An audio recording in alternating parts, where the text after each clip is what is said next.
पार्थाय प्रतिबोधितां भगवता नारायणेन स्वयं व्यासेन ग्रथितां पुराणमुनिना मध्ये महाभारतम् अद्वैतामृतवर्षिणीं भगवतीं अष्टादशाध्यायिनीं अम्ब त्वामनुसन्दधामि भगवद्गीते भवद्वेषिणी.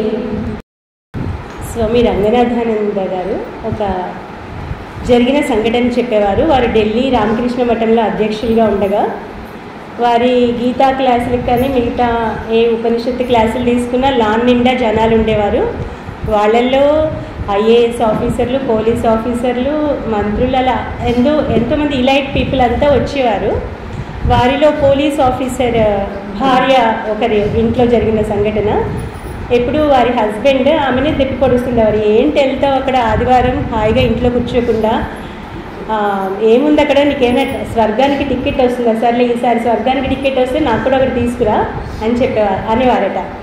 అప్పుడు ఆమె తక్కువ కాదు, నేను ఎందుకు తేవాలి సార్ టికెట్, మీకు వచ్చి చూస్తే తెలిసి మీరే తెచ్చుకోండి స్వర్గానికి టికెట్, నేను తేవక్కర్లేదు, మీరు వచ్చి చూడండి అక్కడ ఏం జరుగుతుందని చెప్పారట. ఆ తర్వాత సరే ఆయన అనుకున్నారు చూద్దాం ఏం జరుగుతుందని. వచ్చిన తర్వాత చెప్పారట, వచ్చి ఆదివారం నుంచి నువ్వు వెళ్తావో లేదో నాకు తెలియదు, నేను మాత్రం తప్పకుండా వెళ్తాను అని. అదేవిధంగా ఈరోజు మీరందరూ ఇక్కడికి వచ్చారు కదా, అందరూ అనుకోవచ్చు ఏంటి ఆదివారం కూడా ఒక్కరోజు సెలవు వచ్చిందో లేదో నీడగా కూర్చోకుండా ఏంటి ఇలాగా అందరూ వెళ్ళి వింటూ ఉన్నారు అని. ఈ భగవత్ తత్వమే అలాంటిది. ఆశ్చర్యవత్ పశ్యతి కశ్చిదేనం. ఆశ్చర్యంగా ఏదో ఆశ్చర్యంగా చూస్తారనమాట, దీని గురించి ఆశ్చర్యంగా వింటారు. ఆశ్చర్యవద్ వదతి తథైవ చ అన్యః.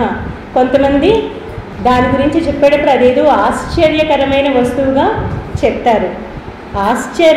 ఆశ్చర్యవచ్చైన అన్య శృణోతి. వినేవాళ్ళు కూడా ఇదేంటో మొట్టమొదటిగా విన్న వాళ్ళకి పొద్దున్న ఆత్మతత్వం, దానికి జన్మ లేదు, మృత్యువు లేదు, మళ్ళీ జన్మ తీసుకుంటుంది, మృత్యువు తీసుకుంటుంది, ముందు వ్యక్తం కాదు, తర్వాత మధ్యలో వ్యక్తమవుతుంది, ఆ తర్వాత మళ్ళీ అవ్యక్తమవుతుంది. ఇదంతా ఆశ్చర్యంగా అనిపిస్తుంది. తర్వాత శ్రుత్వాప్యేనం వేద నచైవ కశ్చిత్. అంతా విన్నాక కూడా అందరికీ అర్థమవుతుందా? లేదు. వినడమే అదృష్టం, వినడానికి అవకాశం దొరకడం అదృష్టం. విన్నాక దాన్ని అర్థం చేసుకోగలగడం, వినాలన్న కోరిక కలగడం ఇంకా అదృష్టం. మొత్తానికి దాన్ని అవగతం చేసుకోవడం ఇంకా గొప్ప అదృష్టం అన్నమాట. కాబట్టి శ్రుత్వాప్యేనం వేద నచైవ కశ్చిత్. విన్నా కూడా దీన్ని తెలుసుకునే వాళ్ళు ఎవరు ఎక్కువ మంది లేరు, చాలా అరుదు అని చెప్తున్నారు. అది 29వ శ్లోకం అయింది. మనం 28 చెప్పుకున్నాం పొద్దున్న, ఇప్పుడు 29 అయింది. ఇంకా ఆశ్చర్యమైన విషయాలు ఇంకా కృష్ణుడు చెప్తూ ఉన్నాడు. 30వ శ్లోకంలో దేహి నిత్యం అవధ్యోయం దేహే సర్వస్య భారత. సర్వస్య దేహే, అందరి దేహాల్లోనూ, మీ దేహం, నా దేహం, వారి దేహం, అందరి దేహాల్లోనూ దేహి అనేవాడు ఒక్కడే ఉన్నాడు. ఆయన నిత్యం, ఆయన ఒక్కడే నిత్యం, ఆయన ఎప్పుడు ఉంటాడు. ఆయన అవధ్య, ఆయన మాత్రం ఎప్పుడు పోడు, శరీరం పోతిపోయింది కానీ ఆయన మాత్రం పోడు. తస్మాత్, అందుకని సర్వాణి భూతాని, ఈ మనుషుల కోసం నత్వం శోచితుం అర్హసి, నువ్వు ఏడవాల్సిన పని లేదు, దుఃఖించాల్సిన పని లేదు అని శ్రీకృష్ణుడు చెప్పాడన్నమాట. అంటే ఈ చావు పుట్టుకలు జరుగుతూనే ఉంటాయి. మన ధర్మం ఏంటి, మన తీసుకోవాల్సిన కర్తవ్యం ఏంటి అన్నది మనము దాని మీద దృష్టి పెట్టాలి అని 31వ శ్లోకంలో అంటున్నాడు. స్వధర్మమపి చ అవేక్ష్య. అవేక్ష్య అంటే చూసి, నీ స్వధర్మం ఏంటి, ఇప్పుడు ఎవరి స్వధర్మం వారు చేస్తేనే కదా జన్మ గడిచేది. ఒక శ్లోకం ఉంది, భగవంతుడు అవతరించేదే ధర్మాన్ని చూపడం కోసం. ఆ ధర్మాన్ని పాటించకుండా కృష్ణ కృష్ణేతి వాదిన, కృష్ణ కృష్ణ అన్నవాళ్ళు వాళ్ళు ధర్మం పాటించిన వాళ్ళు ఎవరు? తే హరే ద్వేషిణ అంటారంట. వాళ్ళు హరిద్వేషులు.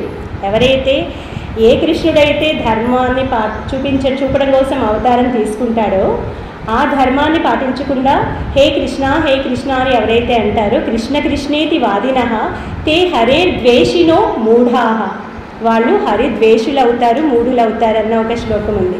అందుకని ఇక్కడ నీ స్వధర్మం ఏంటి? యుద్ధం చేయడం. నువ్వు ఇప్పుడు క్షత్రియుడు, నువ్వు సన్యాసి మాటలు మాట్లాడకూడదు కదా. అది చూసి నా వికంపితుం అర్హసి, నువ్వు చలించాల్సిన పని లేదు. ఎందుకంటే ధర్మ్యాత్ హి, ధర్మ్యాద్ధి అని ఉంది కదా, ధర్మ్యాత్ యుద్ధాత్ అన్యత్ శ్రేయః, ఈ ధర్మ యుద్ధం కంటే దానికంటే శ్రేయస్కరమైనది మరొకటి క్షత్రియుడికి ఉండబోదు. నా విద్యతే. ఇది మనకి ఆశ్చర్యం కలిగించవచ్చు, కానీ క్షాత్రధర్మం గురించి ఆలోచిస్తే ఇది చాలా గొప్ప విషయం. కుంతీదేవి ఉంది కదా, మనం అనుకుంటున్నాం ఎందుకు యుద్ధం చేయాలి, ఎందుకు చావు అని. అయితే కుంతీదేవి ఏమందో చూడండి. మొదట్లో వాళ్ళు ఏమంటారు, బకాసురునికి ఆహారంగా భీముని పంపుదాం అనుకున్నప్పుడు కూడా మిగతా బ్రదర్స్ భయపడతారంట. ఏంటి, ఇప్పుడు భీముడు వెళ్తే తెలిసిపోతుంది భీముడని, అప్పుడు మనకు ఉన్నదంతా పోతుంది, మళ్ళీ వాళ్ళు మనని పట్టేసుకుంటారు, మళ్ళీ మనకి కష్టమవుతుంది అని మిగతా బ్రదర్స్ అమ్మ పంపద్దు, భీముడిని పంపద్దు అంటే తల్లి అంటుంది ఆతిథ్యం ఇచ్చిన వారిని ఆదుకోవడం ధర్మం. ఇప్పుడు ధర్మం ఏంటి అది ఆలోచించు. మనం మళ్ళీ పట్టుబడతామా, మళ్ళీ అజ్ఞాతవాసం పోయి మళ్ళీ ఇన్నేళ్ళు అరణ్యవాసం చేస్తామా, అది కాదు ప్రశ్న. ఇప్పుడు ఏంటి ధర్మం, అదే ఆలోచించు అని కుంతీదేవి చెప్పింది, ఒక స్త్రీ చెప్పిందనమాట.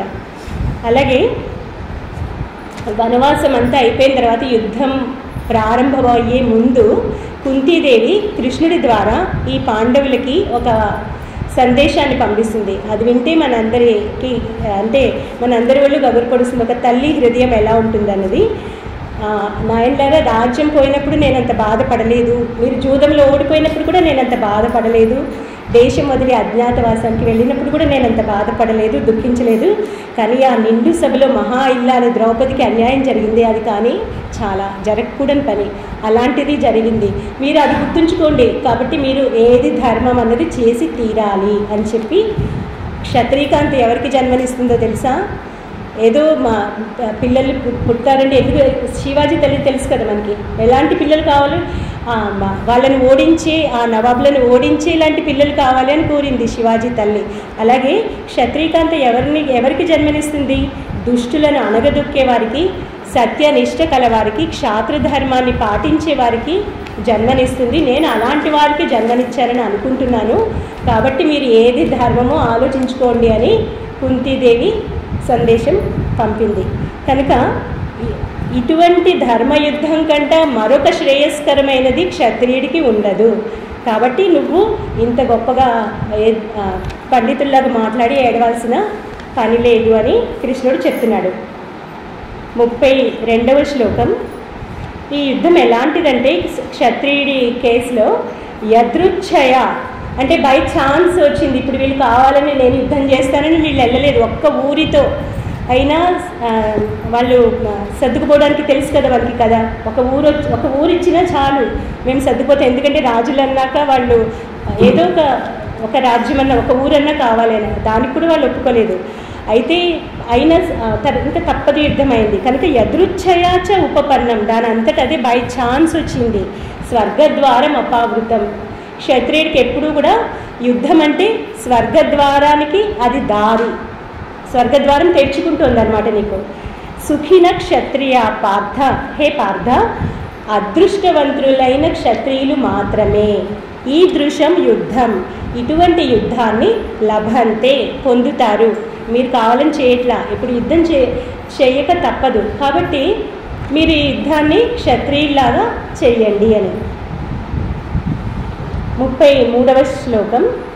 అథ చేత్, ఒకవేళ ఇమం ధర్మ్యం సంగ్రామం, ఈ ధర్మయుద్ధాన్ని న కరిష్యసి, నువ్వు చెయ్యకపోతే, తతః అప్పుడేమవుతుంది, స్వధర్మం కీర్తిం, నీ కీర్తి పోతుంది, నువ్వు స్వధర్మాన్ని వదిలేసిన వాడివి అయ్యావు. చ హిత్వా పాపమవాప్స్యసి, ఇప్పుడు తల్లి బిడ్డ తప్పు చేస్తే కొడుతుందంటే బిడ్డ మీద కోపంతో కాదు కదా, అలాగే టీచర్ ఏమైనా పనిష్మెంట్ ఇస్తే వారు మంచి ఎంచి చేస్తారు. అలాగే ఇప్పుడు ఇది స్వధర్మం కాబట్టి క్షత్రియుడికి చెయ్యక తప్పదు. ఒకవేళ నువ్వు చేయకపోతే ఏమవుతుంది, స్వధర్మం పోగొట్టుకున్నవాడు అవుతావు, నీ కీర్తి కూడా పోతుంది మొత్తం. హిత్వ అంటే పోగొట్టుకుని, పాపం అవార్చేసి, నువ్వేదో పుణ్యం వస్తుంది అనుకుంటున్నావు, నీకు వచ్చేది పాపం. 34వ శ్లోకం. తర్వాత మొత్తం సిచ్యువేషన్ ఎలా ఉంటుందో బ్లాక్మెయిల్ చేసినట్లుగా, హిప్నటైజ్ చేసినట్లుగా కృష్ణుడు అర్జునుడికి చూపిస్తున్నాడు. ఇదిగో నువ్వు ఆలోచించుకో, ఏంటి భూతాని, జనులందరూ ఏమనుకుంటారు, అకీర్తించ అవ్యయాం అకీర్తిం, తరగని అపకీర్తి నీకు చుట్టబెడతారు. అది నిండు అదేంటి చక్కటి నిండు ఇళ్ళలు ద్రౌపదిని ఈ విధంగా అవమానించారు. ఆ దుర్యోధనుడు ఎలాగా రాజ్యం చేస్తాడో తెలియదు, ఎంతమందిని కష్టపెడతాడో తెలియదు, అలాంటి వాడిని వదిలేశాడు, సన్యసించడానికి వెళ్ళాడు. మొత్తం నీకు అపకీర్తి తెచ్చిపెడతారు, నీ గురించి చాలా చెడ్డగా మాట్లాడుకుంటారు. సంభావితస్య అంటే సమ్మానం కలవాడికి, ఎవరికైతే సెల్ఫ్ ప్రెస్టీజ్ ఉంటుందో అలాంటి వాడు అకీర్తి, అలాంటి వాడికి అకీర్తి ఎలాంటిది, మరణాత్ అతిరిచ్యతే, మరణం కంట హీనమైనది. చనిపోయినా పర్వాలేదు కానీ అకీర్తితో ఎవరు బతుకుతారు అని కృష్ణుడు ఇక్కడ చెప్తున్నాడు. సంభావితస్య అంటే సమ్మానం కలవాడికి, మరణాత్ మరణాన్ని మించిన అకీర్తి ఇంకేమీ ఉండదు. 35వ శ్లోకం. త్వాం, త్వాం అంటే ఏంటి చెప్పండి ఇక్కడ ఉన్న వాళ్ళు. త్వాం నిన్ను, త్వం అంటే నువ్వు, త్వాం నిన్ను, మహారథాహ అంటే ఈ మహారథులైన రాజులందరూ, భయాత్ భయంతో, రణాదుపరతం మన్యంతే, భయంతో నువ్వు పారిపోయావు అనుకుంటారు యుద్ధం నుంచి, అంతేకాని నువ్వేదో మంచి ఉద్దేశంతో వదిలేవని దుర్యోధనుడు అనుకుంటాడు. నువ్వు భయంతో పారిపోయావు అనుకుని ఇంకా నిన్ను మళ్ళీ ముప్పతిప్పలు పెడతాడు, దీంతో ఊరుకుంటాడా వాడు. ఏషాం చత్వం బహుమతో భూత్వా యాస్యసి లాఘవం, నువ్వు బహుమత భూత్వా ఇప్పటి వరకు సమ్మానితుడిగా ఉన్నావు కదా, ఎవరి దగ్గర అయితే ఉన్నావో వాళ్ళ దగ్గర ఏమవుతావు, చాలా చులకనవుతావు. పుణ్యం వచ్చేది లేదు, పాపం వస్తుంది, తర్వాత అందరి ముందు బాగా చులకనవుతావు. దీనికి కూడా ఒక చిన్న కథ చెప్పుకోవచ్చు. కుంతీదేవి ఎప్పుడైతే కృష్ణుడి ద్వారా సందేశం పంపించిందని చెప్పాను కదా, ఆమె ఇంకొక చిన్న కథ కూడా చెప్పి పంపుతుందన్నమాట. ఇది కూడా జరిగిన సంఘటనే. సంజయుడు అనే రాజు ఉండేవాడు, ఈ సంజయుడు కాదు, ఆయన మహాభారతంలో ఇంకొక కథ. అలాగే భయంతో ఇంకా యుద్ధం చెయ్యను, నేను ఎలాగైనా ఓడిపోయడం ఖాయం అని చెప్పి తిరిగి వెనక్కి వచ్చేస్తే తల్లి విదుల అంటుంది, ముహూర్తం జ్వలితం శ్రేయో, ఒక్క ముహూర్తం, ఒక దీపం ఉందనుకోండి, ఒక్క ముహూర్తం చక్కగా అది వెలిగినా అది గొప్ప, అంతేకాని నతు ధూమాయితం చిరకాలం పొగగొట్టుకుని ఉంటే అది గొప్ప కాదు. ఒక్క ముహూర్తం నువ్వు వెలిగి ఆరిపోయినా కొండకెక్కినా పర్వాలేదు, కాబట్టి నువ్వు ఇలాగా వెనక్కి రావడం బాగాలేదు అని చెప్పి తల్లి వెనక్కి పంపిస్తుంది. ఆ సిచ్యువేషన్ని గుర్తు చేస్తుంది మన కుంతీదేవి పాండవులకి. కనుక నువ్వు అందరూ భయంతో పారిపోయావు అనుకుంటారు సుమా అని శ్రీకృష్ణుడు అర్జునుడికి గుర్తు చేస్తున్నారు. ఇంకా చెప్తున్నారు, అవాచ్యవాదాన్ అనకూడని మాటలు, ఏ మాటలైతే మనం వినడానికి ఇష్టపడమో, ఎవరు అనకూడదో అటువంటి మాటలు, అవాచ్యవాదాంచ బహూన్, కొన్ని కాదు, ఇష్టం వచ్చినట్లు అనకూడని మాటలు అంటాడు. వదిష్యంతే తవ అహితాహ, అహితాహ అంటే నీకు అహితం చేసేవాళ్ళు అంటే శత్రువులు, తవ అంటే నీ శత్రువులు ఏం చేస్తారు, అనకూడని మాటలు అంటారు. తర్వాత తవ అంటే నీ యొక్క సామర్థ్యాన్ని నిందిస్తారు, ఇతనికి సామర్థ్యం లేదు అందుకే వెనక్కి తప్పుకున్నాడు అంటారు. తతః దానికంటే దుఃఖతరం కిమ్నో, అంతకంటే దుఃఖతరమైన విషయం ఏముంటుంది అని అంటున్నాడు. ఇప్పుడు చెప్తున్నాడు, క్షత్రియుడు ఎలా ఉండాలంటే విజయమో వీరస్వర్గమో అన్నట్లు ఉండాలి. హతోవా ప్రాప్సిసి స్వర్గం, హతహవా స్వర్గం ప్రాప్సిసి, చచ్చావా స్వర్గానికి వెళ్తావు, జిత్వావా మహీం భోక్ష్యసే, గెలిచావా ఈ రాజ్యాన్ని పరిపాలిస్తావు. తస్మాత్ అంటే చెప్పండి చిన్నవాళ్ళు, దేర్ఫోర్ అందువల్ల రాసింది కదా, అందువల్ల యుద్ధాయ కృతనిశ్చయ, యుద్ధం చేయడానికి కృతనిశ్చయుడవై ఉత్తిష్ట అంటే లేచి నిలబడు, లేచి నిలబడి ఫైట్ చేయని చెప్పి చెప్తున్నాడు. తర్వాత ఎలా ఉండాలి? సుఖ దుఃఖే సమీకృత్వ, సుఖ దుఃఖాలను మనం పొద్దు నుంచి వింటూనే ఉన్నాం. సుఖ దుఃఖాలు, లాభాలాభాలు, జయాజయాలు ఇవన్నీ సమంగా తీసుకోవాలి. ఎందుకంటే లేకపోతే ఎల్కేజీ పిల్లల లెవెల్ అవుతుంది. నేను హోంవర్క్ రాస్తే నాకు చాక్లెట్ ఇస్తావా అని అమ్మని అడుగుతారు కదా. అలాగే మా క్లాస్లో పిల్లలు అడుగుతారు, నేను నీట్గా రాస్తే నాకు గుడ్ పెడతారా, నాకు గిఫ్ట్ ఇస్తారా అని అడుగుతారు. ఆ లెవెల్లో ఉంటామన్నమాట మనం అంటే ఎప్పుడు మనకి లాభమే కావాలి. లేకపోతే ఏదైనా కష్టం వచ్చిందంటే దిగజారిపోతే అదేంటి, అది చిన్నపిల్లల లెవెల్. మనం ముందుకు వెళ్ళాలి కదా. ముందుకు వెళ్ళాలంటే దేన్నైనా తీసుకుని లాభం వచ్చినా మంచిదే, లాభం రాకపోయినా మంచిదే, నేను ముందుకు వెళ్ళాలి. ఆ విధంగా సుఖ దుఃఖే లాభాలాభం జయాజయం సమీకృత్వ, అన్నింటినీ ఒకేలాగా తీసుకొని యుద్ధాయ యుజ్యస్వ, తతః అనంతరం ఏం చేయాలి? యుద్ధాయ యుజ్యస్వ, యుద్ధానికి రెడీ అవ్వు. నేను నీకు గ్యారంటీ ఇస్తున్నాను. ఏంటి? నా ఏవం, ఈ విధంగా చేస్తే పాపం నా అవాప్స్యసి, నువ్వు కనుక ఈ విధంగా చేస్తే పాపం నా అవాప్స్యసి, నీకు పాపం అన్నది రాదు, నేను గ్యారంటీ ఇస్తున్నాను అని చెప్పాడు. ఆ తర్వాత ఇప్పుడు ఒక టర్నింగ్ పాయింట్ అన్నమాట. ఇప్పటి వరకు జ్ఞానం గురించి చెప్పాడు. మనము అంటే దేహమే చనిపోయేది, ఆత్మకి చావు లేదు, మనందరిలో ఆత్మ ఉంది కనుక మనము దుఃఖించాల్సిన అవసరం లేదు అని చెప్పి, ఇప్పుడు ఇంకొక తన సందేశంలోనే మరొక మార్గంలో శ్రీకృష్ణుడు వెళ్తున్నాడు. ఏషా తే అభిహిత సాంఖ్యే బుద్ధిర్యోగే త్విమాం శృణు. సాంఖ్యే బుద్ధి, ఇప్పటి వరకు నీకేం చెప్పాను? జ్ఞాన మార్గం గురించి చెప్పాను, సాంఖ్య బుద్ధి గురించి చెప్పాను. ఏష అంటే ఇది ఇంతవరకు ఇది చెప్పాను. ఇప్పుడేం చెప్తున్నాను? యోగ బుద్ధి గురించి చెప్తున్నాను. తు ఇమాం శృణు, ఇప్పుడు నువ్వు దీన్ని విను. అంటే ఇదేంటంటే జ్ఞానాన్ని బ్యాక్గ్రౌండ్లో పెట్టుకొని మనం యాక్షన్ తీసుకోవాలి. ఇప్పుడు మనము టీచర్స్ ట్రైనింగ్ అంతా చేసినప్పుడు ఎంతో ఫిలాసఫీ అంతా ఉంటుంది, మనం చెప్పేది అక్కడ వేరు. అలాగే పిహెచ్డీ చేసినప్పుడు చేసేది ఒకటి, తర్వాత వర్క్ ఫీల్డ్లో చేసేది ఒకటి. అది అది మనది బ్యాక్గ్రౌండ్లో పెట్టుకొని మనం వర్కౌట్ చేయాలి. కాబట్టి ఇప్పటి వరకు నేను చెప్పిన జ్ఞానాన్ని నువ్వు బ్యాక్గ్రౌండ్లో పెట్టుకొని ఏం చేయాలి? బుద్ధి యోగాన్ని గురించి చెప్తున్నాను, నువ్వు ఇప్పుడు ఈ మార్గాన్ని అనుసరించాలి అని చెప్పి చెప్తున్నాడు. ఎందుకని? యయా బుద్ధ్యా యుక్త, ఈ బుద్ధి ద్వారా కనుక నువ్వు గైడ్ చెయ్యబడితే కర్మబంధం ప్రహాస్యసి, నీకు కర్మబంధం అన్నది ఉండదు అని చెప్తున్నాడు. శ్రీకృష్ణుడు చెప్తున్నాడు, యయా బుద్ధ్యా యుక్త కర్మబంధం ప్రహాస్యసి, అప్పుడు నువ్వు కర్మబంధాల్లో చిక్కుకోవు. నువ్వు చేయాల్సిన పని చేసినా అది నీకు అంటదు. అంటే ఇప్పుడు యుద్ధం చేశాడు అనుకోండి, యుద్ధం చేసిన పాపం అంటుకుంటుంది కదా, దానికోసం మళ్ళీ అది అనుభవించాలి కదా. ఆ తర్వాత ఇంకా ఎప్పుడు అలా అనుకుంటావేమో. నువ్వు కనుక అనాసక్తుడిగా యుద్ధం చేస్తే ఆ పాపం నీకు అంటదు. నేహాభిక్రమనాశోస్తి నా ఇహ అభిక్రమనాశ, ఇదొక టెక్నికల్ వర్డ్, మనం బాగా జాగ్రత్తగా గుర్తుపెట్టుకోవాలి. అభిక్రమనాశ ప్రత్యవాయ, 2 పదాలు వస్తున్నాయి. అభిక్రమనాశ అంటే వేస్ట్ ఆఫ్ అటెంప్ట్. ఇప్పుడు బ్యాంకులో మీరు ఈరోజు వెళ్ళి 100 రూపీస్ దాచుకున్నారు, నెక్స్ట్ వెళ్ళి ఇంకొక 1000 రూపీస్ దాచుకున్నారు. ఏమవుతుంది? క్యూములేటివ్ డిపాజిట్ లాగా ఉంటుంది, వేస్ట్ ఆఫ్ అటెంప్ట్ ఉండదు. ఇప్పుడు ఇంతకాలం నేను కష్టపడి ఆ పూజ చేశాను కానీ సరిగ్గా చేయలేదు, దాని ఫలితం కాస్త పోయింది. అలా కాదు, నువ్వు కాస్త చేయి, ఆ కాస్తకి ఫలితం ఉంటుంది, నీకు బ్యాంకులో డిపాజిట్ లాగా ఉంటుంది, నీ డిపాజిట్ పెరుగుతూ ఉంటుంది. ఒకవేళ మన దేహం పోయినా నెక్స్ట్ దేహానికి క్యారీ అవుతుంది ఈ ధర్మం అనే డిపాజిట్. కనుక వేస్ట్ ఆఫ్ అటెంప్ట్ అన్నది లేదు.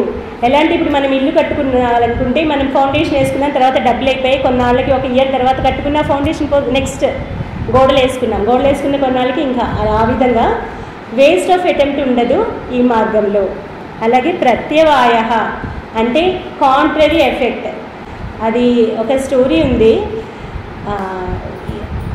ఒకళ్ళు ఇంద్రశత్రువు కావాలి అని చెప్పి యజ్ఞం చేశారు, భాగవతంలో వస్తుంది. ఇంద్రుణ్ణి చంపగల కొడుకు కావాలి అని పూజ చేసి ఆ బ్రాహ్మణులు సరిగ్గా మంత్రం చదవలేదు. వాళ్ళు చదివిన మంత్రం యొక్క అర్థం ఏమొచ్చిందంటే ఇంద్రుడి శత్రువు పుట్టాలి అంటే ఇంద్రుడు చంపే మనిషి పుట్టాడనమాట. అప్పుడు అతను ఇంద్రుడి చేతిలో చనిపోతాడు. వాళ్ళు ఎంత గొప్పగా యజ్ఞం చేశారు కానీ ఆ మంత్రాలు సరిగ్గా చదవకపోవడం వల్ల ఇంద్రుడిని చంపగల వ్యక్తి కాకుండా ఇంద్రుడు చంపే వ్యక్తి పుట్టాడనమాట. ఆ విధంగా మనం ఒకటి అనుకుంటే ఒకటి అవుతుంది, కొండనాలికి మందేస్తే ఉన్న నాలుక పోతుందంటారు. ఆ విధంగా ఒకటి అనుకుంటే ఒకటి అయ్యేది కాదు. నువ్వు ఎంత పని చేస్తే అది క్యుములేటివ్ డిపాజిట్లా క్యారీ అవుతుంది. స్వల్పమప్యస్య ధర్మస్య, ఈ ధర్మాన్ని నువ్వు కొంచెం పాటించినా కూడా మహతో భయాత్, గొప్ప భయం నుంచి త్రాయతే, ఈ ధర్మం నిన్ను ఆ గొప్ప భయం నుంచి రక్షిస్తుంది. మన జీవితం అంతా భయమే కదా, ఏం చేస్తే ఏముంటుందో అన్ని భయాలే. మనని రక్షించేది ఈ ధర్మం ఒక్కటే. తర్వాత చెప్తున్నాడు, యామిమాం పుష్పితాం వాచం ప్రవదంతి. ఈ ఫ్లవరీ లాంగ్వేజ్ అవిపశ్చిత, ఎవరు జ్ఞానులు కాదు, తెలివి తక్కువ వాళ్ళు ఏం చెప్తారు, ఫ్లవరీ లాంగ్వేజ్లో ఇదిగో మీరు పలానా నోము చేయండి మీకు ఏమో ఈ ఫలం కలుగుతుంది, చాలా ఉంటాయి. హరిద్వార్కి వెళ్ళి ఆవుతోకు పట్టుకోండి మీకు స్వర్గం వస్తుంది. తర్వాత కొబ్బరికాయ హనుమంతుడికి కొబ్బరికాయ కొడితే మీకు డబ్బు దొరుకుతుంది. ఇలా చాలా ఉంటాయి. నాకు ఇప్పుడు గుర్తు రావట్లేదు, మీకు అందరికీ తెలిసే ఉంటుంది. ఈ విధంగా కొంతమంది ఫ్లవరీ లాంగ్వేజ్లో చాలా చెప్తూ ఉంటారు, ఇలా చేయండి అలా వస్తుంది. వేదవాద రథాహ, వేదాల్లో కూడా చాలా కర్మకాండల గురించి చెప్పబడింది. ఎందుకంటే అందరూ కూడా ముందే ఈ సాంఖ్యయోగానికి జ్ఞానయోగానికి సిద్ధులు కారు. అప్పుడు ఈ కర్మలు చేయండి అని చెప్తారు. దాని ద్వారా చిత్తశుద్ధి చెప్పారు కదా పొద్దున మాతాజీ, చిత్తశుద్ధి కలిగి నెక్స్ట్ స్టెప్ జ్ఞానానికి. ఆ విధంగా వేదవాద రథాహ, ఈ వేదాల్లో చెప్పబడిన కర్మల గురించి చెప్పేవాళ్ళు. నాణ్యతస్థితి వాదినః నా అన్యత్ అస్తి, ఇంకేం లేదు అంటే స్వర్గ ఫలం పొందడం తప్ప మరి ఇంకేం లేదు అని చెప్పేవాళ్ళు. కామాత్మానః అంటే ఎప్పుడు కోరికలతో సతమతమయ్యేవాళ్ళు. స్వర్గపరాహ, స్వర్గాన్ని కోరేవారు. జన్మకర్మ ఫలప్రదాం, ఇలా చేస్తూ ఉంటే ఏమవుతుంది, మనం అందరూ పుణ్యం కోసం చాలా పనులు చేస్తుంటారు కదా, పుణ్యం చేస్తే ఏమవుతుంది, ఆ పుణ్యానికి ఫలం వస్తుంది అంతే. కానీ మళ్ళీ అదొక సంస్కారం అలా పెరుగుతూనే ఉంటాయి. అందుకని మన కర్మ బంధం నుంచి తప్పించుకోలేము. కాబట్టి ఈ జనన మరణ చక్రం అన్నది పెంచుతూనే ఉంటుంది. దీని గురించి చాలామంది చెప్తుంటారు. క్రియా విశేష బహుళాం, ఈ విధంగా చాలా కర్మల గురించి చెప్తూ ఉంటారు. భోగైశ్వర్య గతిం ప్రతి, ఈ భోగైశ్వర్యాలకి ఉపాయమైన చాలా కర్మకాండల గురించి ఈ ఫ్లవరీ లాంగ్వేజ్లో మీకు చాలామంది చెప్పేవాళ్ళు కనిపిస్తారు సమాజంలో. అలా ఉంటే కనుక ఏమవుతుంది, భోగైశ్వర్య ప్రసక్తానాం, ఈ భోగైశ్వర్యాలే కోరుకునే వాళ్ళు తయా అపహృత చేతసాం, వారి మైండ్ అంతా అటే వెళ్తుంది, వారి చిత్తం అంతా అదే కోరుతుంది. ఏం కోరుతుంది, నాకు ఇది కావాలి అది కావాలి, నేను స్వర్గానికి వెళ్ళాలి, లేకపోతే మంచి ఉద్యోగం కావాలి, ఇది కావాలి అది కావాలి, అదే కోరుతూ ఉంది. అప్పుడు ఏమవుతుంది, వాళ్ళకి నిశ్చయ బుద్ధి అన్నది ఎప్పుడు రాదు. వ్యవసాయాత్మిక బుద్ధి, నిశ్చయ బుద్ధి. సమాధౌ, ఇక్కడ సమాధౌ అంటే మనసు, ఇక్కడ సమాధి కాదు. సమాధౌ న విధీయతే, ఎవరైతే కోరికల వెనకాల ఉంటారో వాళ్ళ మనసులో ఈ నిశ్చయాత్మిక బుద్ధి ఎప్పుడు రాదు అని చెప్తున్నాడు. 45వ శ్లోకం. త్రైగుణ్య విషయ వేద, వేదాల్లో ఏం చెప్పబడింది, త్రైగుణ్య విషయాలంటే మనం తెలుసుకున్నాం కదా, సత్వరజస్ తమో గుణాలు. ఈ జగత్తంతా సత్వరజస్ తమో గుణాలతో కూడిందే. మీకు వేదాల్లో కూడా అవే కనిపిస్తాయి. నిస్త్రైగుణ్యో భవార్జున, కానీ మన గమ్యం ఏంటి, ఈ త్రిగుణాలకి అతీతంగా వెళ్ళాలి. నిర్ద్వంద్వో, ఈ ద్వంద్వాలకి అతీతంగా వెళ్ళాలి.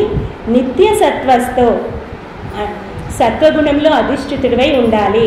నిర్యోగక్షేమ ఆత్మవాన్ అంటే యోగక్షేమాలకు ప్రాముఖ్యం ఇవ్వకుండా, అంటే ఇది సంపాదించాలి అది సంపాదించాలి, నేను సంపాదించిన దాన్ని కాపాడుకోవాలి, వీటికి ప్రాధాన్యం ఇవ్వడం ఎలాంటిదంటే అంటారు కదా, నా చిన్ని బొజ్జకు శ్రీరామ రక్ష అని ఎవరి చిన్ని బొజ్జుని వాళ్ళు చూసుకుంటూ ఉన్నారు. అయితే ఇప్పుడు ఏమవుతుంది, కామన్ గుడ్ గురించి ఎవరు ఆలోచించరు. మన దేశంలో అదే వచ్చిన పెద్ద ప్రాబ్లమ్. సిస్టర్ నివేత చెప్తారు, common good for the sake of greater individual good. సమాజం బాగుంటేనే మనుషులు బాగుంటారు.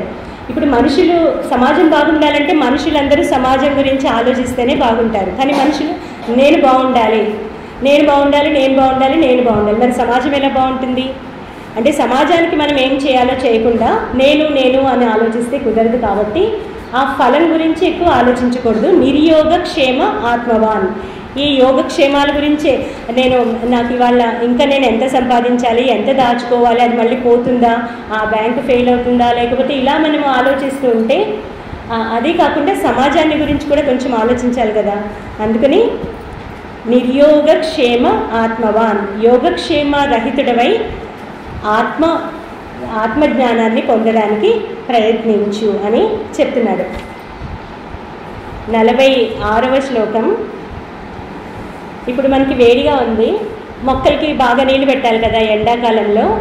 అయితే ఎండాకాలంలో ఒక్కోసారి సాయంత్రం పూట వాన వస్తుంది, ఒక్కోసారి ఇక్కడ కూడా చూస్తుంటాం వాన ప్రారంభమైంది కానీ మన ధర్మాత్మ ప్రణమాతాజీ లాంటి వాళ్ళు కానీ తోట పని చేసే వాళ్ళు కానీ ఆ వాన చినుకులు పడుతూ ఉంటాయి కానీ పెడుతూ ఉంటారు.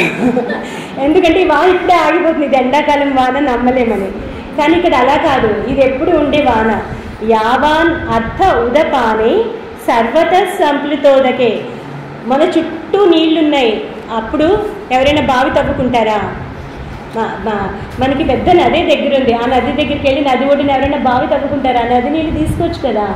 అది అలా నది ఉన్నప్పుడు బావి కానీ లేకపోతే చిన్న చెరువు కానీ ఎంత అవసరమో, అలాగే విజానత బ్రాహ్మణస్య అంటే ఒక జ్ఞాని అయిన బ్రాహ్మణుడు. బ్రాహ్మణుడు అంటే ఇక్కడ కులం బ్రాహ్మణుడు కాదు, బ్రహ్మనిష్ఠుడు. ఈ జ్ఞాని అయిన బ్రాహ్మణుడికి ఈ వేదాల అవసరం అంతే. ఇప్పుడు మనకి వేరే మతంలో అయితే ఈ విధంగా ఎప్పుడు ఎవరు మాట్లాడకూడదు, బైబిల్ అంటే ఇంక అదే సర్వస్వం. కానీ మన మతంలో వేదాల అవసరం, ఉపనిషత్తుల అవసరం, భగవద్గీత అంతా అవసరం. కానీ ఇవేం అవసరం లేదు. అంటే ఏంటి? వీటన్నిటిని చదివి దీన్ని ఆచరించాలి, అది అవసరం. శ్రీరామకృష్ణ చెప్పారు కదా, పంచాంగాన్ని పిండితే ఒక్క చుక్క వాటర్ కూడా రాదు, కానీ పంచాంగమే చెప్తుంది ఎంత వాటర్ వస్తుంది, ఎంత వాన వస్తుంది అని. ఇక్కడ కృష్ణుడు చెప్తున్నాడు, ఒక సాధకుడికి ఈ వేదాలు కానీ ఉపనిషత్తులు కానీ భగవద్గీత కానీ ఎంత అవసరం. ఈ అంత వాటర్ ఉన్నప్పుడు మనం తవ్వుకోం కదా, అంటే ఆ బ్రహ్మ జ్ఞానాన్ని పొందు, అప్పుడు నీకు ఈ వేదాలు కూడా అవసరం లేదు అని చెప్తున్నాడు. తర్వాత ఇది మనం చాలా గుర్తుంచుకోవాల్సిన శ్లోకం నెక్స్ట్ది 47. కర్మణ్యేవాధికారస్తే మా ఫలేషు కదాచన. తే అంటే నీకు, నీ యొక్క నీకు కర్మణి ఏవ అధికారః అస్తి. కర్మ చేయడానికి మాత్రమే నీకు అధికారం ఉంది. మా ఫలేషు కదాచన. అదేమవుతుంది? ఇప్పుడు మనం ఏమైనా ఇప్పుడు సర్వింగ్ చేశారనుకోండి, వాలంటీర్గా సర్వీస్ చేస్తే నాకు ఏమొస్తుంది అలా అనుకుంటే సర్వీస్ చేయగలుగుతారా? లేదు. కర్మ చేయడానికే నీకు అధికారం ఉంది, ఫలాల గురించి మా ఫలేషు కదాచన ఎప్పుడు కూడా నీకు అధికారం లేదు. అలా మా కర్మఫల హేతుర్భు, నువ్వు కర్మఫల హేతువి అవ్వద్దు. అంటే ఏం పని చేసినా దానికి ఒక ఫలం ఉంటుంది. అంటే నువ్వు ఫలాన్ని ఆశిస్తే నువ్వు దానికి కారకుడు అవుతావు, ఆ కర్మఫలం నిన్ను అంటుకుంటుంది. కనుక కర్మఫల హేతువువి కావద్దు, కర్మఫలాలకి కారణం నువ్వు కావద్దు. అలా అని మాతే సంగహ అస్తు అకర్మణి అలా అని చెప్పి ఏం చేయకుండా చేతులు కట్టుకొని కూర్చోవద్దు. పని చేయాలి, కానీ ఆ పని మీద దృష్టి పెట్టాలి. పని ఇచ్చే ఫలం మీద దృష్టి పెడితే పని ఎప్పుడు బాగా జరగదు. అందుకని మన స్వామి వివేకానంద కూడా చెప్పారు, take care of the means and the end will take care of it self అని. కనుక అలా అని పని చేయకుండా కూర్చోవద్దు. మా తే సంగహ అస్తు అకర్మణి, పని చేయకుండా కూడా కూర్చోవద్దు. పనికి చేయడానికి నీకు అధికారం ఉంది, కానీ కర్మఫలాలను గురించి ఆలోచించద్దు. ఆలోచిస్తే మళ్ళీ నువ్వు బంధంలో పడతావు. ఒక కర్మఫలం బాగుండొచ్చు, ఒక కర్మఫలం బాగుండకపోవచ్చు, మళ్ళీ డిప్రెషన్ వస్తుంది. ఒక జాబ్కి ట్రై చేశాను, రాలేదు, అయ్యో అయితే నాకు ఇంకా జాబులు రావని డిప్రెషన్ వస్తుంది. అలా కాకుండా నేను ప్రయత్నించాను, ఇది రాకపోతే ఇంకొకటి వస్తుంది. అలా ఆ యాటిట్యూడ్తో పనిచేసిన వాళ్ళే బాగా ముందుకి వెళ్ళగలుగుతారు. అందుకని ఇది మనం బాగా గుర్తుపెట్టుకోవాలి. కర్మణ్యే వాధికారస్తే మా ఫలేషు కదాచన. మన రీసెంట్గా మాకు ఒక ఈపీఎస్పీ ప్రోగ్రామ్ అని అయింది. 5th క్లాస్ పిల్లలకి ఫారెన్ నుంచి 2 డివోటీస్ తీసుకుంటున్నారు, వాలంటీర్స్. వాళ్ళు వాలంటరీగా, మనము పేయింగ్ ఏం లేదు, చక్కగా పిల్లలకి చాలా మోటివేట్ చేస్తూ ఇంగ్లీష్ నేర్పించేవారు. వారు ఈ శ్లోకాన్ని కోట్ చేస్తున్నారు. మాకు చాలా ఆనందంగా ఉంది, పిల్లలు చాలా బాగా నేర్చుకున్నారు. నిజం చెప్పడానికి ఈ శ్లోకం కోట్ చేశారు. కర్మణ్యేవాధికారస్తే మా ఫలేషు కదాచన. మేము ఎప్పుడు కూడా పిల్లలు ఇలాగా వాళ్ళ రిజల్ట్ ఇలా ఉండాలి అని ఆలోచించి మేము పని చేయలేదు. వాళ్ళు నిజంగానే పిల్లలంటే ఎంతో ఇష్టపడి వాళ్ళకి నేర్పించేవారు. దానివల్ల ఏమైంది, వాళ్ళకి పని ఎంతో బాగా చేయగలిగారు, రిజల్ట్ కూడా ఎంతో బాగుండింది. అందుకని ఇది చాలా ఇంపార్టెంట్ శ్లోకం అన్నమాట. 48వ శ్లోకం. కాబట్టి ఏం చేయాలి? యోగస్థ కురు కర్మాణి. ఇక్కడ చెప్పుకోవాలంటే భగవదర్పితంగా పనులు చెయ్యి. భగవంతుడు నన్ను ఈ సంసారంలో పెట్టాడు, నాకు ఈ పని అప్పగించాడు, కాబట్టి నేను చేస్తున్నాను. ఆ విధంగా గనక పనులు చేస్తే సంగం త్యక్వ, ఆసక్తిని వదిలిపెట్టి, సిద్ధ్యో ఫలం సిద్ధించిందా లేదా అన్న దాంట్లో మనసు పెట్టకుండా, సిద్ధి అసిద్ధిల్లో సమంగా ఉంటే భూత్వా ఉండి, అలా చేస్తే కనుక అప్పుడు నువ్వు గమ్యాన్ని చేరుకుంటావు. ఎందుకంటే సమత్వం యోగ ఉచ్యతే. ఇక్కడ నీకు యోగ బుద్ధి చెప్తాను కదా. యోగ బుద్ధి అంటే ఏం లేదు, నీకు ఒక్క మాటలో చెప్తాను. అదేంటి? సమత్వం, సమబుద్ధి. అన్నిటికీ లాభాలాభం, జయాజయం, దుఃఖం, శీతోష్ణం, సుఖ అన్నిట్లోనూ సమబుద్ధి. అంతేకాని చిన్నపిల్లలాగా వేడిగా ఉంటే ఏడుస్తాను, చల్లగా ఉంటే ఇలాగా అలా కాదు. మనం చిన్నపిల్లలం కాదు కదా. అందుకని అన్నింటినీ సమంగా తీసుకుని ముందుకు వెళ్ళగలిగినప్పుడే జీవితం మన చేతుల్లో ఉంటుంది. లేకపోతే అవాడించినట్లు మనం ఆడుతూ ఉంటాం అనమాట. అంటే ఒక్క వేడి నన్ను డౌన్ చేయగలదు, ఒక్క పరాజయం నన్ను డౌన్ చేసింది అనుకోండి, అప్పుడు జీవితంలో ఆనందం ఏముంది? అలా కాకుండా అన్నింటినీ ఎవరైతే ఈక్వల్గా తీసుకుంటారో వాళ్ళే జీవితంలో విజయం సాధిస్తారు అని. మనం ఏంటంటే ఇతరుల్లో ఈ గుణాలు కోరుకుంటుంటాం, మనలో ఈ గుణాలు అలవర్చుకోవాలనే సంగతిని మర్చిపోతుంటాం. కనుక శ్రీకృష్ణుడు మళ్ళీ చెప్తున్నాడు, సమత్వం యోగ ఉచ్యతే. ఇది మనం గుర్తుపెట్టుకోవాలి. ఎందుకంటే దూరేణ హి అవరం కర్మ.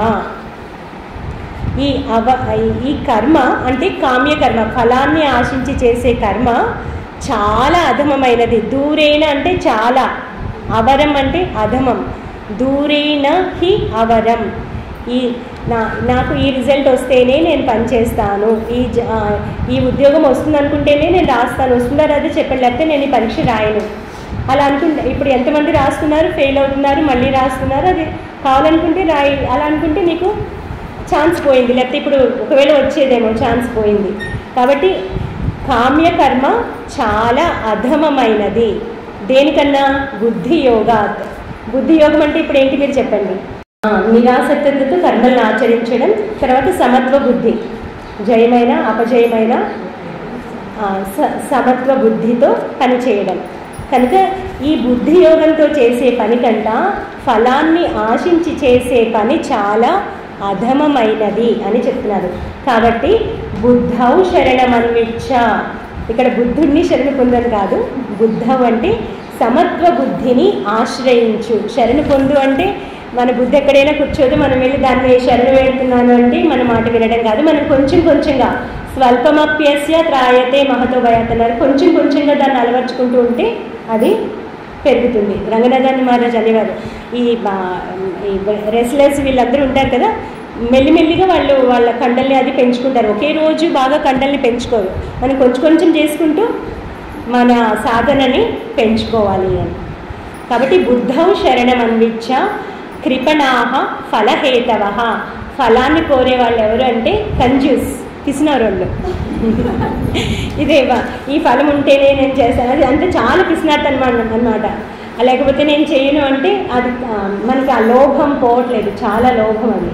కాబట్టి ఫలాన్ని కోరే వాళ్ళు పిసినారులు అని చెప్పి శ్రీకృష్ణుడు చెప్తున్నాడు. కాబట్టి సమత్వ బుద్ధిని ఆశ్రయించక తప్పదు.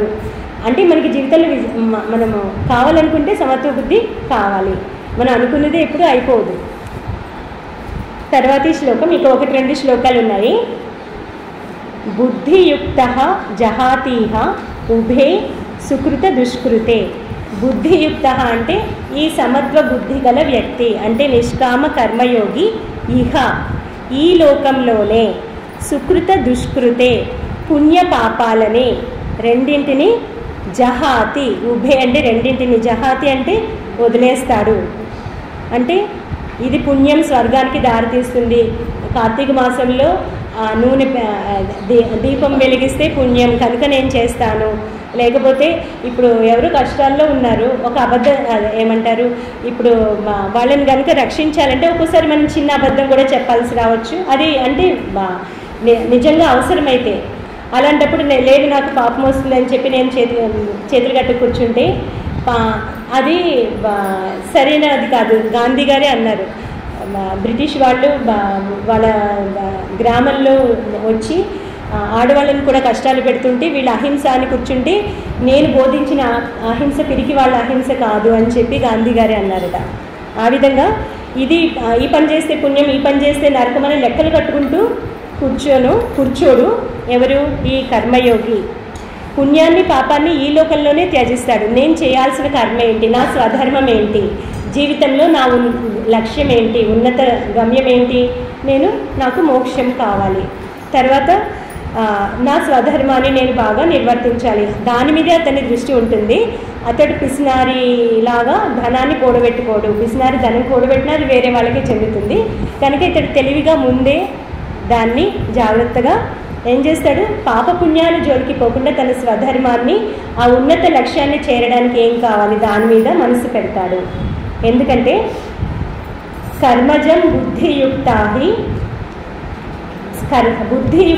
మనీషిణ, ఈ సమత్వ బుద్ధి గల మనీషిణ అంటే మంచి తెలివైన వారు ఏం చేస్తారు, కర్మజం ఫలం త్యక్త్వ, కర్మ నుంచి మనకి లభించే ఫలాన్ని త్యజించడం వల్ల వారు పొందేది ఏంటి? పొద్దున మాతాజీ అన్నారు, ఏదైనా లాభం ఉండాలి కదా. లాభం అనేది ఉంటుంది, ఏం లేకుండా ఉత్తినే నువ్వు పని చేయగానే నీకేమి రాదు అంటే మనం మొత్తం సున్నా అయిపోవట్లేదు.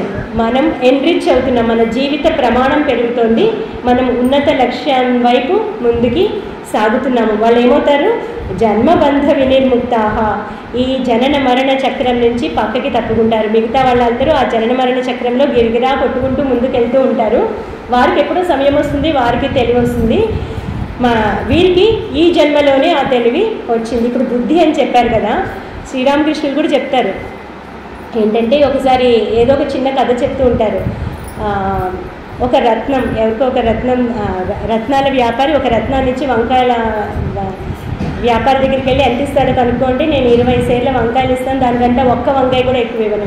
ఇంకోటి తర్వాత బట్టల వ్యాపారి దగ్గరికి వెళ్ళాడు. బట్టల వ్యాపారి నేను ఒక 10 కట్టల ధోతీలను ఇస్తాను, దానికంటే ఎక్కువ ఇవ్వను అన్నాడు. చివరికి ఆ కథ చెప్తూ ఉంటే ఒక భక్తుల్లో ఒకరు చిన్న నరేంద్రుడు అనే భక్తుడు పడి నవ్వుతున్నాడంట. అప్పుడు శ్రీరామకృష్ణులు అంటారు, చూసారా అతడు ఎంత సూక్ష్మగ్రాహ్యమైన బుద్ధి, ఇంతమంది వింటున్నారు కానీ అతడికి సూక్ష్మగ్రాహ్యమైన బుద్ధి ఉంది కాబట్టి అది అతనికి వెంటనే దాని అర్థం మైండ్లో స్ట్రైక్ అయింది. అదనమాట బుద్ధి. ఏదైతే ఏ బుద్ధి మన భగవంతుడి వైపు తీసుకెళ్తుందో ఆ బుద్ధి ఇక్కడ అందుకని వీళ్ళు జన్మబంధ వినిర్ముక్తాహ, ఈ జనన మరణ చక్రం నుండి బయటకు వస్తారు. తర్వాత అనామయం పదం గచ్చంతి. అనామయం అంటే ఏ ఉపద్రవం లేని. ఆమయం అంటే యాక్చువల్గా రోగాలు, అనామయం అంటే ఆరోగ్యం, ఏ రోగాలు లేకపోవడం. ఇక్కడ రోగాలు ఉపద్రవాలు ఏంటి అంటే, ఇప్పుడు మనము పుణ్యం అనుకుని చేస్తే, పాపం అలా అనుకుని చేస్తే అప్పుడు మనకి ఆ ఫలం అంటుకుంటుంది, దాన్ని మళ్ళీ అనుభవించాలి, దాంతోపాటు మళ్ళీ ఇంకో సంస్కారం పుడుతుంది. అలాంటి ఉపద్రవాలన్నింటినీ తప్పించుకుంటారు. ఈ జన్మలోనే వాళ్ళు జనన మరణ చక్రం నుంచి తప్పించుకుంటారు, బ్రహ్మపదాన్ని నిశ్చయంగా పొందుతారు అని చెప్తున్నాడు.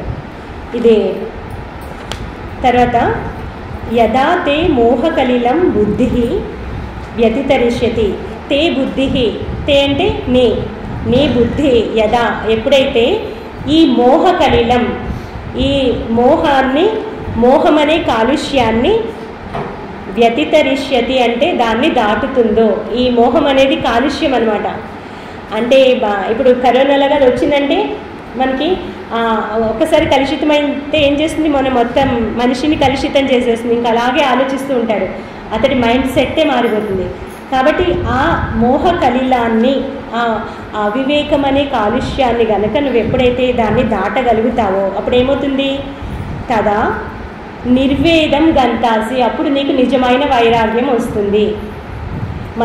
మనం కూడా ఈ పుడుతున్నారు చనిపోతున్నారు అంతా చూస్తూ ఉన్నాం, కానీ మన మైండ్లో ఏమీ మార్పు రావట్లేదు. అదే బుద్ధుడు చూడగానే అనుకున్నాడు, ఈ దుఃఖానికి కారణం ఉండాలి, ఈ దుఃఖాన్ని దాటడానికి ఒక ఉపాయం ఉండాలి, నేను దాన్ని ఏదో ఆలోచించాలి అనుకున్నాడు కదా. ఆ విధంగా అప్పుడు నీకేమవుతుంది? ఆ బుద్ధిలో ఆ కాలుష్యం అన్నది పోయినప్పుడు నిర్వేదం, వైరాగ్యం లభిస్తుంది. దేని నుండి? శ్రోతవ్యస్య శృతస్య చ. ఈ కర్మఫలాల విషయాల్లో నువ్వు ఇప్పటివరకు చాలా విన్నావు కదా, ఇది చేస్తే అది వస్తుంది, ఇది చేస్తే స్వర్గం వస్తుంది, అది చేస్తే పుణ్యం వస్తుంది, ఇవన్నీ నీకు నచ్చవు. అప్పుడు ఏం నచ్చుతుంది? భగవంతుణ్ణి ఆరాధించాలన్న కోరిక నీకు కలుగుతుంది. అంటే నీ బుద్ధిలోని కాలుష్యం పోయినప్పుడు నీ మనసు శుద్ధి కలుగుతుంది, అప్పుడు నీకు మోక్షానికి దగ్గర అవుతావు అని చెప్తున్నాడు. తదా నిర్వేదం గ్రంథాసి, నిర్వేదాన్ని పొందుతావు. ఇక చివరి శ్లోకం, శృతి విప్రతిపన్నాతే. శృతి విప్రతిపన్న అంటే ఫలశ్రుతి వల్ల ఇప్పటివరకు నీ బుద్ధి చెదిరిపోయి ఉంది. నేను వీళ్ళని చంపితే నాకు పాపం వస్తుంది అని అనుకుని నువ్వు చంపను అనుకున్నావు. ఈ విధంగా ఫలశ్రుతి వల్ల నీ బుద్ధి కాలుష్యాన్ని పొంది ఉంది. అది ఎప్పుడైతే యదా అచల నిశ్చల స్థాస్యతి, ఎప్పుడైతే అది స్థిరంగా ఉంటుందో, నిశ్చయంగా ఉంటుందో అప్పుడు ఏమవుతుంది? తదా సమాధౌ స్థాస్యతి, అప్పుడు ఆ బుద్ధి ఏమవుతుంది? సమాధిలో నిలబడుతుంది. అప్పుడు నువ్వు యోగాన్ని పొందుతావు. నీ ఎప్పుడైతే ఆ మోహ కలిలాన్ని దాటగలుగుతావో నీ బుద్ధి స్థిరమయ్యి భగవంతునిలో నిలుస్తుంది. అప్పుడు నువ్వు యోగాన్ని పొందుతావు. అదే నువ్వు పొందగలిగిన గొప్ప ఫలం. ఇంకా నీకు చిన్న ఫలాలు అవసరం లేదు. మనకి చిన్నపిల్లలు చాక్లెట్ అడుగుతారు, పెద్దయ్యాక సైకిల్ అడుగుతారు, ఇంకా పెద్దయ్యాక కార్ అడుగుతారు. మనం ఇంకా చాక్లెట్ల లెవెల్లోనే ఉండక్కర్లేదు కదా, ఇంకా ముందుకు వెళ్ళొచ్చు. అదే శ్రీకృష్ణుడు ఇక్కడ చెప్తున్నాడు. ఓకే, అందుకే రంగనాథన్ మహారాజ్ అనేవారు, Vedanta does not say do not run after pleasures. సుఖాల వెనుక పరిగెట్టద్దు అని చెప్పదు, run after, but keep your eyes wide open. అంటే దీనికంటే గొప్ప ఆనందాలు ఉన్నాయి అని తెలుసుకోండి. Keep your eyes wide open, then a time will come. అప్పుడు సమయం వస్తుంది. ఒక్కొక్కరికి సమయం ఒక్కొక్క టైంలో వస్తుంది. When all these things will seem very flimsy. అంటే ఇవన్నీ ఇచ్చి నేనేంటి ఇన్నాళ్ళు పెద్దయ్యాక అనుకుంటాడు కదా, నేను చాక్లెట్ కోసం అంత ఏడ్చానా, సైకిల్ కోసం అంత ఏడ్చానా, వాళ్ళకి మారిపోతూ ఉంటాయి. అలాగే మనం కూడా ఇంతకుముందు ఎలా ఉండేవాళ్ళము, మీలో లేకపోతే నేనైనా ఇంత మనకి వేరే భోగాలు అవి ఇవి కావాలి. తర్వాత ఏమనిపిస్తుంది, చీచి నేను వీటి వెనుక ఇంతకంటే గొప్ప ఆనందం ఉంది, ఇంతకంటే గొప్ప ఆనందం ఉంది. అలా మనం ముందుకి పోవాలి. మన బుద్ధికి పట్టిన మోహ కలిలం పోవాలి. ఇంతటితో ఇది ముగిసింది. ఓం శాంతి శాంతి శాంతి. హరి ఓం తత్సత్.